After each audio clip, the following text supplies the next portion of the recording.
오늘은 20일째 저희들이 노화와 죽음이라는 그런 주제를 갖고 오늘 우리가 함께 같이 나누게 됩니다. 특별히 노화가 거스를 수 없는 거죠. 누구에게든지 노화는 막을 수는 없고, 그런데 노화가 찾아오면 보통들 다들 어려워하고 힘들어하시고 또 그러시는데, 이게 우리에게 반드시 저주의 그러한 한 부분으로 우리가 힘들어만 해야 될 거냐, 아니면 이 가운데 축복도 있냐, 그런 부분들을 보고요. 우리 한국 분들 요즘에 이제 한 50 정도 되면 여기 찢어서 이렇게 올린다 그러죠. 다 눈을 트인다 그러나요? 이제 그런 것들, 이제 어른이 되시면서 하시는 이제 필요한, 옛날 우리 노무현 대통령도 쌍꺼풀 수술을 하셨었잖아요. 그런 것들은 해야 되냐 말아야 되냐, 이제 그런 부분들도 간단하게 좀 다루고, 혹은 이제 죽을 때 매장이 이제까지 보통 일반적인 방식이었는데, 이제 한국은 화장도 굉장히 많이 들어왔는데, 우리 미국 이제 최근부터 화장을 조금 하기 시작하죠.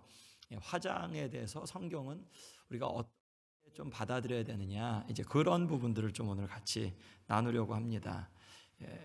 같이 이렇게 좀 보면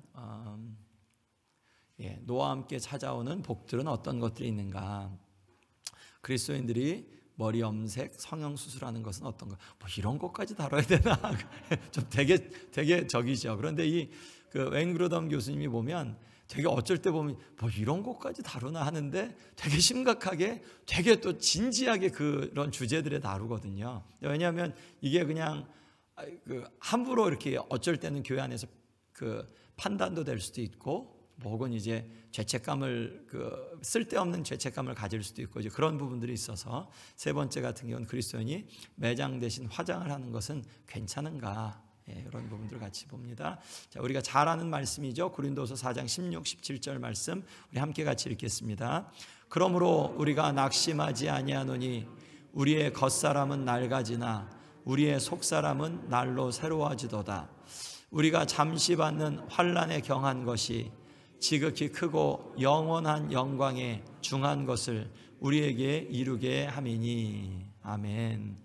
살인하지 말라. 이게 무슨 살인하지 말라랑 관련이 있나라고 하는데, 이 부분입니다. 이제 어저께까지는 적극적인 그런 다른 사람을 살인하거나 이제 혹은 자기 자신을 살인하는 이제 그런 부분이라면, 생명을 저기하는 부분이라면, 프로텍트하는 부분이라면, 이제 오늘부터 이제 세 가지 주제, 서너 가지 주제 정도에서는 우리의 생명을 어떻게 보호해야 되냐, 우리의 남은 생명, 우리의 남은 기간 동안에 우리의 생명을 어떻게 유지해 가면서 해야 되느냐, 이제 그런 부분의 주제가 되어질 겁니다. 자, 노화와 죽음에 대한 이해를 이렇게 보면, 자, 노화와 죽음은 죄의 결과다. 그렇죠. 여기 늙으시는 거 안 좋으시죠, 보통들. 그렇죠. 이제 본인들이 힘이 없는 걸 알면서도, 주름이 많이 있는 걸 알면서도 예쁘다는 얘기 하시면 기분 좋으시죠. 그리고 남자분들 같은 경우 건강해 보이시네요, 그러면 괜히 기분 좋으시죠. 우리의 마음속에서 늙어가는 것은 나쁜 것은 아닌데, 어쩔 수는 없는데 이렇게 좀 할 수 있으면 좀 늦추고 싶은 것, 이제 그런 부분으로 봐죠. 근데 우리에게 노화가 왜 왔냐? 노화의 근원은 막을 수 없는데 모든 사람에게 있는 건데, 성경에서 죄의 결과다. 아담과 하와의 결과죠. 왜냐하면 죄의 결과 때문에 죽음이 온 거니까, 죽음이 오는 과정 속에서 노화가 되어가는 거니까. 그러니까 노화는 죄의 결과니까 피할 수 없는 거다. 피할 수 없습니다. 억지로 피하려고 하지 마시고, 자, 우리에게 죽음은 다만 형벌이 아니다. 이 부분도 굉장히 이 세상이 오해하는 부분, 혹은 이 세상이 잘못 알고 있는 부분 중에 하나가, 죽음에 대해서 형벌로 이렇게 받아들이는 거. 우리는 다 죽어야 되는 건데, 그리고 저 사람이 다른 사람보다 더 많이 죄를 지어서 이제 죽은 거야, 이런 식으로, 혹은 저기에서 장수가 축복이긴 축복인데, 그렇다고 해서 이제 죽음 자체가 정말 형벌로 받아들여야 되니, 그렇지 않다. 죽음은 자연스럽게 이 죄된 이 세상에 살아가는 사람들에게 피할 수 없는 죄의 결과이고, 그리고 그렇다고 설사 조금 일찍 죽었거나 혹은 이제 예기치 않게 그렇게 죽었다고 해서 그게 반드시 형벌의 결과는 아니다라는 거 이제 이해하고 가야 되죠. 자, 노화와 죽음은 타락한 세계에서 살아온 삶의 최종적인 결과물이다. 이 부분도 굉장히 여러 번 생각하고 곱씹으면 그렇구나. 이게 우리가 늙어가는 것, 우리가 또한 죽는다는 것, 이 타락한 이 세상에서 살고 있으니까 마지막이 뭐냐? 이 타락한 이 세상에서 살고 있는 우리들의 최후가 뭐냐? 그렇지, 죽음이지.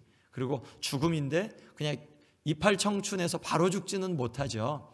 이팔 청춘에서 늙어가면서 뭐 남자들 같은 경우는 22, 셋, 뭐 늦게는 26, 뭐 그때부터 이제 근육이 이제 그 점점 이제 저기라는데 그러니까 그때부터 노화가 시작된다는데 이제 그런 부분들 보면 그 노화와 죽음은 삶의 최종적인 결과물이고 피할 수 있는 것이 아니다.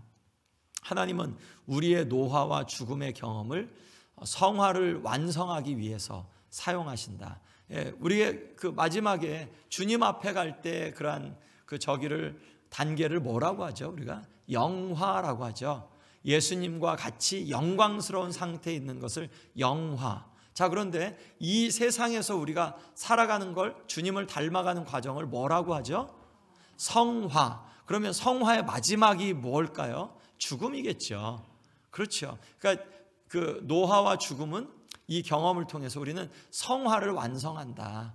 성화의 우리의 마지막의 성화의 끝은 죽는 순간이죠. 그리고 예수님과 같이 우리는 영화의 삶을 살아가게 되는 거니까 죽음 자체를 무서워하거나 타부시하거나 혹은 피해야 될 것으로 생각하지 말고 그리스도인의 삶 속에서는 타락의 결과로서 그리고 우리에게 있어서 성화를 지금 이루어가고 있는데 이 성화의 마지막이 죽음이지 않느냐. 그리고 성화가 깊어가는 그러한 시간들이 노화이지 않느냐라는 이제 그러한 논리가 있는 거죠.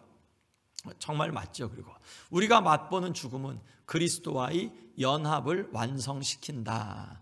그리스도인의 죽음은 예수 그리스도와의 연합으로 완성되어지죠. 아멘. 그렇죠. 우리가 예수님과 같이 영화로워질 건데 그런데 우리가 이 땅 가운데서 맛보는 죽음은 그러니까 이 죽음이 없이는 예수님과 연합을 온전한 연합을 이룰 수 없다. Not yet. 아직 아니야 라고 하는 거죠.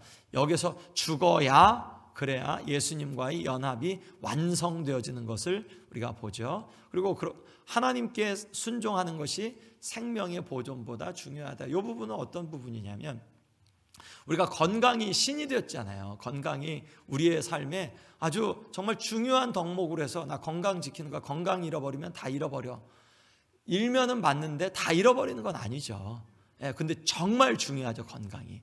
근데 그렇다고 해서 그게 다 잃어버리는 건 아니죠. 이 세상. 그리고 우리가 신앙생활 하면서도 건강 지키는 것, 생명을 보존하는 것을 더 우선 둔다. 이거는 또 믿는 자의 마음속에선 나는 예수님과 함께 죽고 예수님과 살았어 라고 하는데 그러면 우리의 고백이 무색해지는 거죠.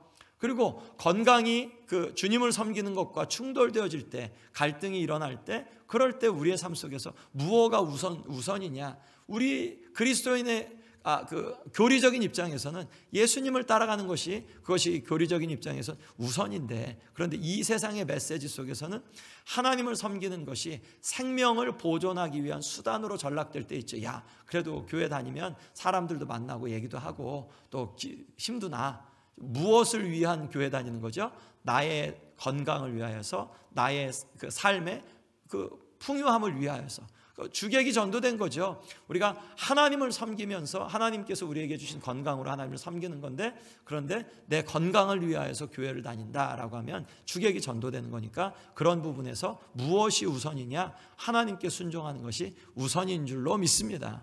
사실은 그것은 믿음 있는 사람들이 할 수 있는 결정이죠. 믿음이 없으면 당연히 생명을 보존하는 게 먼저 가겠죠. 건강을 챙기는 게 먼저이겠죠, 당연히. 왜냐하면 교회 가는 것은 나의 삶에 나를 위한 그런 액세서리 정도니까 그런 부분이죠. 그러니까 저와 여러분들의 삶 속에서 하나님께 순종하는 것이 생명 보존보다 중요하다. 노와 함께 찾아오는 복들. 우리 지금 제가 확실하게 하진 않는데 일전에 한 작년 네, 설교를 준비하면서 보니까 한국 같은 경우가 평균 연령이 46세였나 45세였나, 그러니까 한국 전체로 하면, 저희 때는 그러지 않았고 저희 때는 막 뭐 30 뭐 이제 그랬는데 지금은 그 46인가 뭐 그렇다 그래요. 한국, 여러분 뭐 구글 찾아보면 금방 나오니까 한국 그 평균 연령이 얼마냐 40이 훌쩍 넘었어요. 그러니까 그걸 보면 한국도 그러니까 노령화 세대, 뭐 이제 초고령화 세대 그런 얘기 많이 나오잖아요. 그리고 우리가 지금 옆에 주변 분들 한번 보세요. 옆에 분들 보세요. 지금 그 우리가 지금 처하고 있는 그런 상황들, 그러니까 특히 이제 교회 안에서 훨씬 더 그런 부분들 우리가 좀 보면, 이제 노화가 되어 있고, 이 세상은 노화가 되면 이거 힘이 없어지고 또 복이 없어지는 거 아니야라는 이제 그런 마음을 갖고 있는데, 성경 안에서 노화와 함께 찾아오는 복들, 사역과 일상적인 삶 속에서 열매를 맺도록 그리스도를 더 많이 의지하고 신뢰하게 된다. 그렇죠. 여러분 한 10년 전보다 예수님 더 깊이 의지하게 되죠. 그렇게 되죠. 세월 지나갈수록 의지할 것뿐일세, 아무 일을 만나도 예수 의지합니다. 그 고백처럼 시간이 지나면 지날수록 주님을 더 의지하게 되죠. 사역 속에서도, 또한 일상적인 삶 속에서도. 왜냐하면 내 뜻대로 안 되니까. 젊을 때는 내 힘으로 뭔가 해보려고 그랬는데 힘이 없어지면 없어질수록 내가 이거 좀 어렵다, 하나님께 기도해야지, 하나님 앞에 맡기고 가야지, 어떤 것도 감사함으로 받고 가야지 라고, 이전 같으면 막 일어서서 뭔가 해보려고 하고 바꿔보려고 하고 그랬는데, 이제 점점 하나님을 더 깊이 의지하는 그러한 마음으로 나아가게 되죠. 그리고 거룩함 혹은 그리스도를 닮아감이죠. 영적으로 성숙함, 또한 기도에 더 많은 시간들의 기회가 있고, 또한 하나님 앞에 더 깊어지는 것이, 이게 정상이죠. 우리의 신앙생활을 해가면서 우리가 아이들의 학교 가죠. 초등학교 가고 중학교 가고 고등학교 가면, 그러면 초등학교 수준에서 만약 머물러서 고등학교까지 갔는데 얘가 초등학교 산수밖에 모르고 고등학교 수학을 모른다 하면, 야, 뭘 배웠어? 우리가 자연스럽게 학교 다니는 아이들에게 기대하는 게 뭐죠? 시간이 지나면서 점점 지식의 깊이가 더해가는 거죠. 그러면 우리는 신앙생활을 10년 전, 20년, 50년 전에 하는 거하고 지금하고 하면서 그때보다 지금 더 신앙의 주님과의 관계가 더 깊어져야 되는 게 당연하게 하나님께서 기대하시는 바겠죠. 맞나요? 아닌가요? 맞습니다. 그러니까 우리의 삶 속에서 나 이렇게 몸이 후패하니까, 그러니까 내 신앙도 그냥 같이 이렇게 작아지는 게 당연하지라고 생각하면 안 되고, 우리가 주님 앞에 가면 갈수록 주님과의 관계, 뭐 이전처럼 힘은 없어도 주님 앞에 더 깊이 있게 기도하고, 한마디라, 이전엔 10마디 하면서 이제 교훈을 줬으면 이제 한두 마디 하면서도 깊은 교훈을 줄 수 있는 깊이들. 왜냐하면 상황을 대부분 이전보다 더 잘 파악하고 하나님 앞에 더 나아가니까, 그런 부분들이 저와 여러분들이 가져야겠죠. 노아와 함께 찾아올 때 우리가 점점 더 성숙해 갈 때 주님을 더 깊이 의지하면서 또 그렇게 영적으로 성숙해져 가는 그러한 삶의 기회가 있다. 그리고 어려운 상황에서 하나님이 적절히 응답하시리라는 이제 그런 믿음의 기회들. 그렇죠. 옛날에는 젊을 때는 막 다급하게 조급하게 뭐 이거 해야지, 하나님 이거 왜 안 해주십니까? 막 그러다가 시간이 지나면서 이제 포기하는 게 아니라 하나님 앞에 하나님이 하실 거야. 왜냐하면 그 경험해 봤으니까, 그러한 그 사이클을 다 경험해 봤으니까 하나님이 해주실 거야. 그리고 내가 잠잠히 하나님을 바라야지. 잠잠히 하나님을 바라면 하나님이 해주실 거야. 막 젊은 그러한 뭐 자녀들이 혹은 이제 젊은 다른 성도들이 막 이것 때문에 걱정하고 염려할 때, 그럴 때 하나님께서 그거 이렇게 해주실 거야. 나도 같이 기도할 테니까 하나님이 해주실 거예요 라고 하면, 사실은 그것을 경험한 사람이 그런 이야기를 할 때는 훨씬 더 힘이 있잖아요.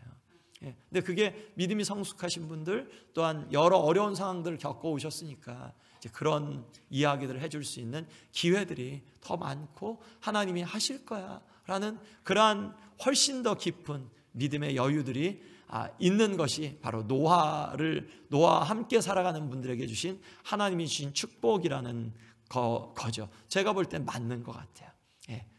훨씬 그 많이 경험하신 분들이 주시는 그런 말이 지혜가 있다라고 저도 그렇게 생각합니다. 노화와 물리적인 징표 중 하나인 존귀함에 감사할 기회. 백발은, 노인의 백발이 이제 영광이다라는 그런 말씀처럼, 주름살, 주름 지우고 싶어. 주름 지워도 괜찮죠. 그런데 또 어떤 주름은 또 굉장히 또 멋있는 주름들이 있죠. 그것은 시간이 지나면서 그렇게 살아온 그런 세월과 함께 갖고 온 거니까, 그리고 그런 주름 하나, 또 삶의 어려움 하나, 이런 것들을 통하여서 우리가 하나님 앞에 나에게 주신 그러한 부분이구나. 우리 그 이스라엘 그 야곱이 환도뼈를 맞아서 절었죠. 그에게는 그것이 하나님께서 그를 인도하신 징표였었죠. 그의 삶 가운데 역사하신 징표였던 것처럼, 여러분들의 그런 주름이든 혹은 여러분들의 삶의 그런 어떤 부분이든 이것이 괜히 있지 않고 다 고통하고 고통 가운데서 하나님 앞에 부르짖고 또한 기도하며 생긴, 그런 가운데서 생긴 그러한 한 징표라고 생각하면 감사할 수도 있겠죠. 자, 노아와 함께 찾아오는 어려움들이 또 많죠. 여전히 어려움을 초래하고 죽음은 여전히 원수다. 그러니까 몸이 아프시고 막 제대로 뛰거나 걷지 못할 때 힘드시죠. 어렵죠. 그리고 이전처럼 생각이 막 빨리빨리 돌아가지 않으실 때, 입에서 말은 해야 되는데 말이 제대로 나오지 않을 때, 그때도 답답하시고, 이제 귀가 조금 안 들리시는 분들도 굉장히 제법 많으시고, 걷는 게 이전보다 자유롭지 못하신 분들도 제법 많으시고, 이전에는 그냥 온 교회를 들었다 놨다 하는 그런 그 힘 있는 봉사하시다가 지금은 이제 그만큼은 못하시죠. 이제 그만큼 못하시는데, 하는 만큼, 그래서 옛날만큼은 내가 이제 엄두가 안 난다라는 그런 말씀들도 많이 하시죠. 그리고 아무리 예수님을 믿고 있고 그렇다고 하더라도 죽음으로 향해 가는 그러한 길은 가보지 않은 길이기 때문에 그것이 믿음이 필요하고, 그리고 믿음이 떨어질 때는 여전히 거기에선 두려운 그러한 부분이기도 하죠. 영광의 몸을 입기 원하지만 여전히 고통을 경험한다. 뭐 며칠 전에 본 것처럼 안락사도 아무렇게나 하면 먹고 싶은 대로 생명 죽으면 안 됩니다 라고 했고요, 자살도 안 된다고 했고요. 그럼 이거 뭐 그러면 아프다가 죽긴 죽어야 될 텐데 라는 이제 그런 마음하면 이거 이제 그런 마음이 들죠. 근데 아무튼 이 땅 가운데서 노화가 쉽지 않은 부분이다. 신체적인 변화가 굉장히 많고요, 때로는 경제적인 어려움들도 또 많이 있기도 하고요. 미국은 그나마 좀 다행인데, 이제 노인 아파트나 기본적인 그런 아주 최저 생활을 유지해 주니까, 보장해 주니까, 자, 배우자가 사망했을 때도 굉장히 좀 힘들기도 하죠. 사회적으로 점점 고립되어지는 마음들을 갖게 되고 심리적으로 위축감을 가지지 않을 수가 없죠. 이런 부분들은 참 어렵죠. 그러니까 이런 것들을 생각하면 굉장히 좀 짐스럽기도 하고, 이전에는 그냥 5가지 10가지 일들을 처리하다가도 지금은 이제 1-2가지 정도 하면서도 굉장히 좀 힘겹다라는 마음을 갖게 되는 게, 그게 이제 노화와 함께 찾아온 어려움들이기도 하겠죠. 자, 뭐 굉장히 주제가 뜬금없이 나왔죠. 성형수술 등을 해도 되는가? 우리 한국 분들이 여기에 이렇게 저기를 많이 했다 그랬죠. 이 눈썹 저기도 많이 했다고 하고, 그리고 이제 뭐 보톡스 맞는 분들도 이제 제법 많으신 것 같고, 요즘 한국 분들 드라마 보면 저분 30년 전에 봤는데 똑같네, 얼굴이 하나도 안 늙으셨네. 이제 그런 분들 좀 많이 보죠. 어떻게 저분은 안 늙으셨지?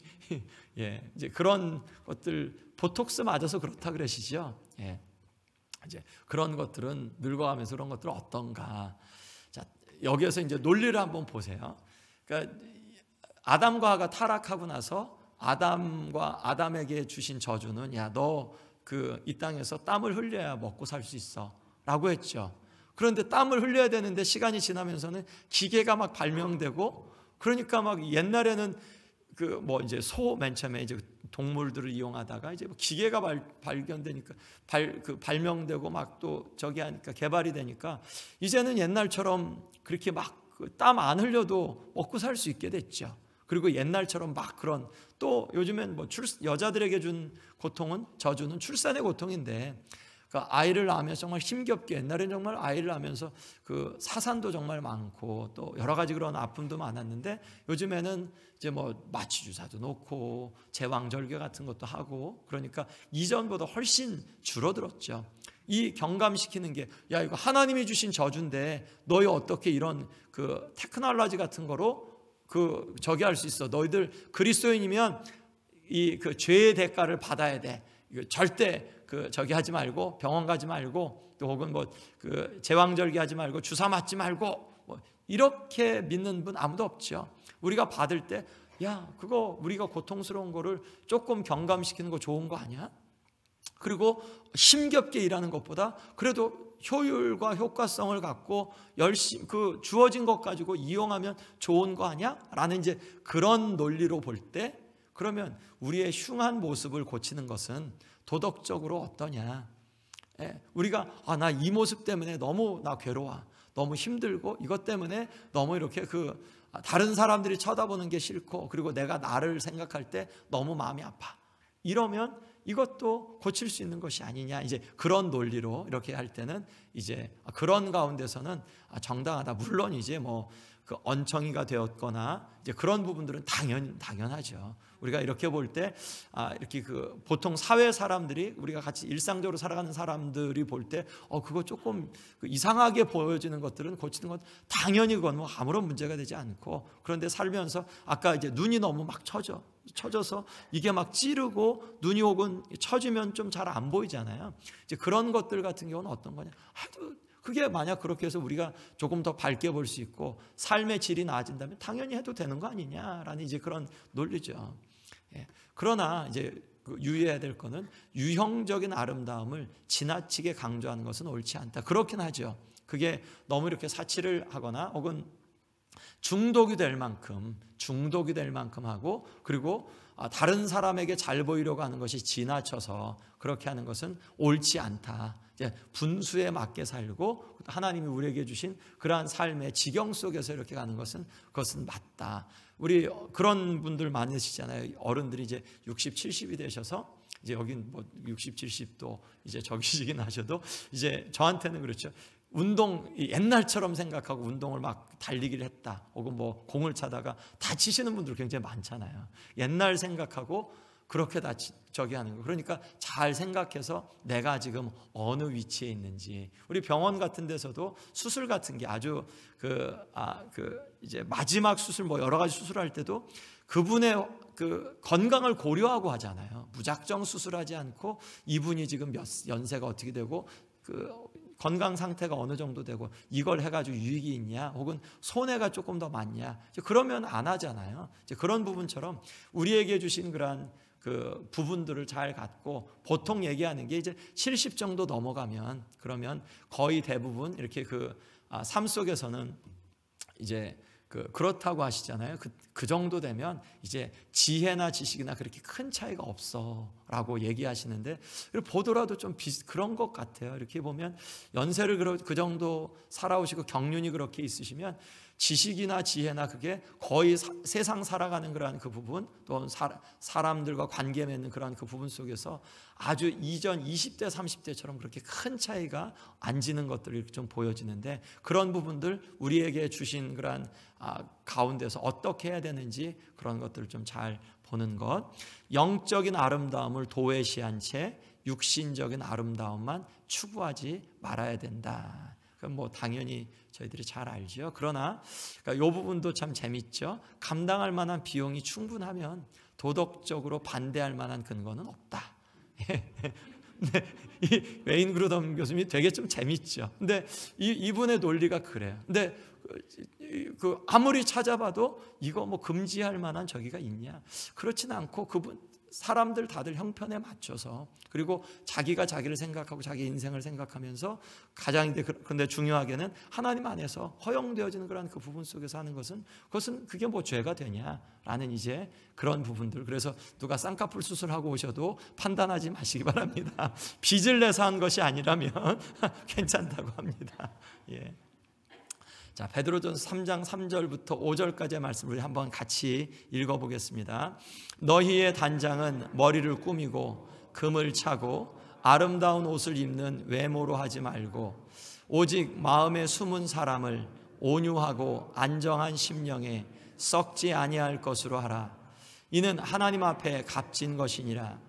전에 하나님께 소망을 두었던 거룩한 부녀들도 이와 같이 자기 남편에게 순종함으로 자기를 단정하였나니. 아멘. 이 말씀처럼 그러니까 외모보다 우선 내면을 단장하는 것이 더 우선적이고 더 또한 합당하다라는 그런 말씀이죠. 근데 외모만 단장하지 않고 외모처럼 또한 바깥도 단정하게 그렇게 살아가는 것은 합당하죠. 그리고 우리가 너무 불편한 그런 그 부분들은 만약 고칠 수 있으면 고치는 것은 합당하죠. 그런 부분들도. 자, 죽음에 대해 우리가 어떻게 느껴야 하는가?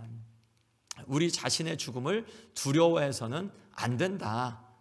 그렇죠. 우리가 믿음 있는 분들이라면 우리 자신의 죽음에 대해서 두려워하는 마음은 별로 없으시죠. 대부분들 제가 이렇게 나누는 분들은 거의 대부분 나의 죽음에 대해서는 그렇게 크게 두려워하지 않는 그러한 부분들을 많이 봐요.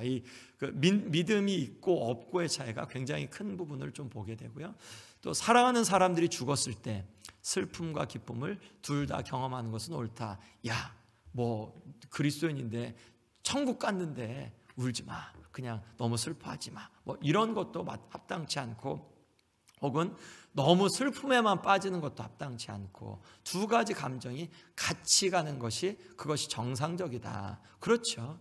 그러니까 우리가 사랑하는 사람이 죽었을 때, 또한 특별히 그리스도인이 그렇게 하나님 품에 안겼을 때는 두 가지 감정이 같이 들죠. 사랑의 감정과 슬픔의 감정. 슬픔의 감정도 이거 중요하죠. 왜냐하면 슬픔의 감정이 없다면 인간이 아니죠. 같이 오랫동안 살았는데, 그런데 사랑하는 사람이 죽었는데 예수님 품에 갔으니까 나 괜찮아 라고 하는, 하나님 앞에 믿음으로 또 드리긴 드리는데 하나님이 그런 것들을 이제 바꿔주시면 맞기도 맞는데 슬픔의 감정도 당연히 들죠.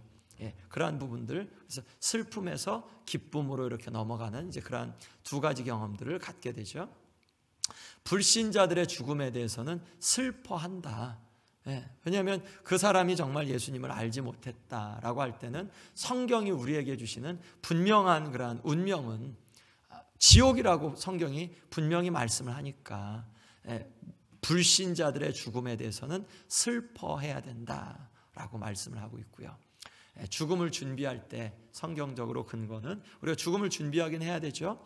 그러니까 예수 그리스도의 말씀을 통해서 그리스도를 존귀하게 하는 것, 사도 바울이 그렇게 말했죠. 내가 살든 죽든지 그리스도가 내 몸에서 존귀하게 되기를 원하노라 라고 말씀하는 것처럼, 디그니티죠. 존귀가 예수님이 내 안에서 존귀하게 되는 것을 원한다라는 이 마음, 내 삶을 살아가는 동안에 그리스도가 존귀하게, 내가 죽음을 준비할 때 내가 너무 불쌍하지 말아야지, 내가 또 뭐 비참하지 말아야지, 이런 것보다 주님, 나의 남은 삶 속에서 어떻게 주님이, 나의 죽음의 순간 속에서도 어떻게 주님이 존귀하게 되시죠. 이런 분들이 있죠. 죽으시기 전에 나아갈 때는 이렇게 장례를 이렇게 준비하고, 찬송은 이런 것들을 하고, 그리고 내가 이런 어떤 옷을 주는데 내가 이 옷이 내가 하나님 앞에 저기 했을 때 하나님 앞에서 그런 의미, 그리고 나의 죽음이 주님 안에서 죽는 것이라는 어떤 그러한 그 부분들을 이제 자녀들에게 이야기해주고 죽는 분들 있으시잖아요. 이제 그것도 그리스도를 존귀하게 해드리는 방식이죠. 왜냐하면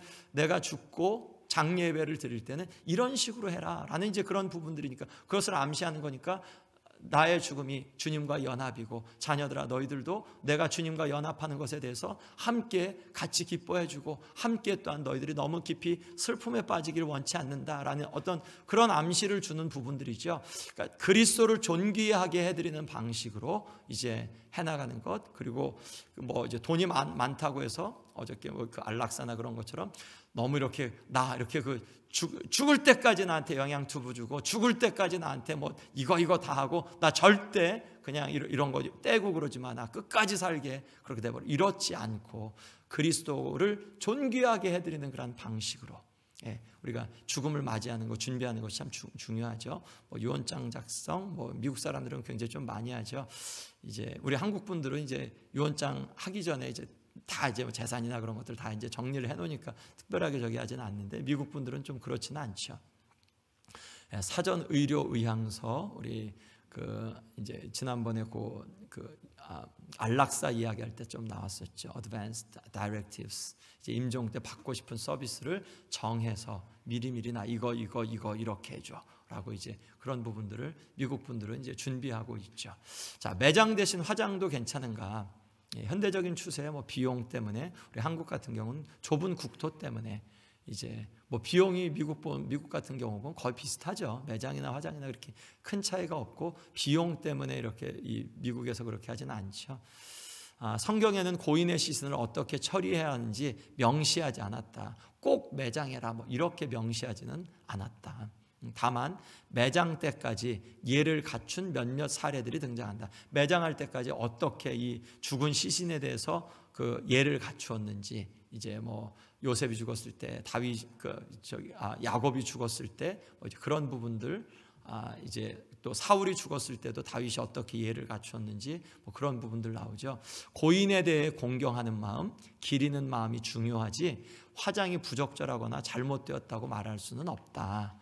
무엇이 장례가 났을 때 이제 무엇이 본질이냐? 이 고인에 대한 공경하는 마음, 고인에 대해서 기리는 마음, 유가족들이 너무 슬픔에 빠지지 않고 유가족들을 위로하는 마음, 이것이 그 장례 속에서는 가장 중요한 것이 아니냐. 화장이나 매장이나 이 방식은 그거는 둘째 문제다라는 얘기죠. 자, 우리의 신앙은 부활의 몸이 될 것. 그러니까 이 장례식에서 가장 중요한 메시지는 부활 메시지죠. 우리의 몸이 다시 살 겁니다. 이것이 끝이 아니고 다시 우리는 살 겁니다. 요 메시지가 중요한 거다. 자, 매장을 선호하는 이유가, 아직도 이렇게 선호는 매장을 더 많이 하죠. 할 수 있으면 매장을 선호를 많이 하죠. 이제 다시 우리의 죽을 몸이 다시 살 것에 대한 소망 때문에. 그러니까 인간적으로 생각하면 그렇죠. 다 잘게 부수고 막 다 태우고 그러면 우리 나중에 부활 못하는 거 아니야? 라는 이제 그런 생각들이 좀 있죠. 존 파이퍼가 이렇게 이야기합니다. 복음에 뿌리를 둔 매장을 화장보다 나는 더 선호한다.